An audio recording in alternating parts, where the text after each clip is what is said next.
Friends, இன்னைக்கு தாய்மாமன் எபிசோடோட ஹைலைட்ஸ்னு பார்த்தீங்கன்னா அதுதான். மாயாண்டியோட தங்கச்சி வந்து நான் உனக்கு சம்மந்தி ஆகணும், உங்களுக்கு எப்படியாவது சம்மந்தம் போட்டுட்டா என் 3 பிள்ளைங்களையும் நீங்கள் கரை சேர்த்துருவீங்க, என்னை கரை சேர்த்த மாதிரி அப்படிங்கிற மாதிரி. அந்த அடுத்த நாளும் அன்றைக்குமே வந்து அந்த அடித்த தழும்புகளை பார்க்கவும் பேச்சியை வந்து நீ இங்கே இருந்துருமா, எதுக்கு அவனோட கஷ்டப்பட்டு வாழணுங்கிறதுக்கு. இல்லை நான் கல்யாணம் பண்ணிட்டு போகும்போதே எல்லாருமே வந்து இதுதான் சொன்னாங்க.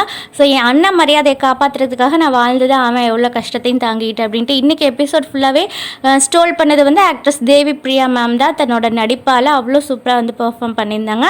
ஸோ அதே மாதிரி தான் இங்கே வந்து அடுத்த நாள் காதுகுத்துக்கு எல்லோரும் சீர்வரிசையோட கிளம்புறாங்க. பொட்டு வைக்கிறப்ப அந்த குங்குமம் வந்து தவறி விழுந்துருது. ஸோ அதுவே ஒரு அபசகுணமாக ஒரு கெட்டது நடக்க போகுது அப்படிங்கிற அறிகுறியை வந்து காட்டுது. இருந்தாலும் ஒய்ஃபை சமாதானப்படுத்தி மாயாண்டி வந்து மதுரை மீனாட்சி அம்மன் குங்குமமே உனக்கு வைக்கிறேன் அப்படிங்கிறாரு. ஸோ அதே மாதிரி நாளைக்கு பிரிவிலுமே அந்த காதுகுத்து ஃபங்க்ஷனில் ஏன் வெள்ளி கொலுசு வந்தது, தங்க கொலுசு மாதிரி பாட்டெல்லாம் போட்டிங்க அப்படின்ட்டு மாமியார் வந்து பிரச்சனையை ஆரம்பிக்கிறாங்க. ஸோ அதே மாதிரி இன்றைக்கி எபிசோடில் இன்னொன்று என்ன காட்டினாங்கன்னா, மாயாண்டியோட மச்சான் சாகிறதுக்கும் முத்தையாங்கிறவர் வந்து இறந்துட்டார், அதுக்கு தான் காரணம் அப்படிங்கிற மாதிரி மாயாண்டி வந்து ஃபீல் பண்ணுறாரு.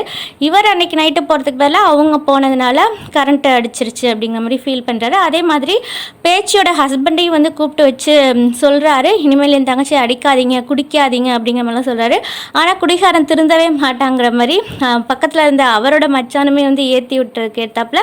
இவர் சொல்லிட்டு போனதுக்கப்புறம் குடிக்க தான் செய்கிறாரு திரும்பி. ஸோ ரிவ்யூவாக பார்க்கணுன்னா இன்றைக்கி ஆக்ட்ரஸ் தேவி பிரியா மேம் வந்து சூப்பராக வந்து எமோஷ்னலாக பண்ணியிருந்தாங்க. ஒவ்வொரு இப்போ மிடில் கிளாஸ் அம்மாக்கள் ஒரு அம்மாவாக தன்னோட 3 பொம்பளை பிள்ளைங்களை நினச்சி கவலைப்படுறதா இருக்கட்டும், புருஷன் இப்படி குடிகாரனா எல்லாத்துலேயும் நஷ்டமாகிருக்கானே என்ன பண்ண போகிறது அப்படிங்கிற மாதிரி அவங்க வந்து ரொம்பவே ஃபீல் பண்ணுறாங்க அண்ணன் கிட்ட. அதே மாதிரி இல்லை புருஷனை விட்டும் என்னால் வர முடியாத சூழ்நிலை, அப்படி வந்தால் ஊர் என்ன பேசும், அண்ணனுக்கு தானே கெட்ட பேர் அப்படிங்கிற மாதிரியும். ஸோ இது மாதிரிலாம் தான் வந்து இன்னமும் வந்து நடக்குது அப்படிங்கிற மாதிரி எல்லாத்தையும் அட்ஜஸ்ட் பண்ணிட்டு தான் வாழ்ந்துட்டுருக்காங்க.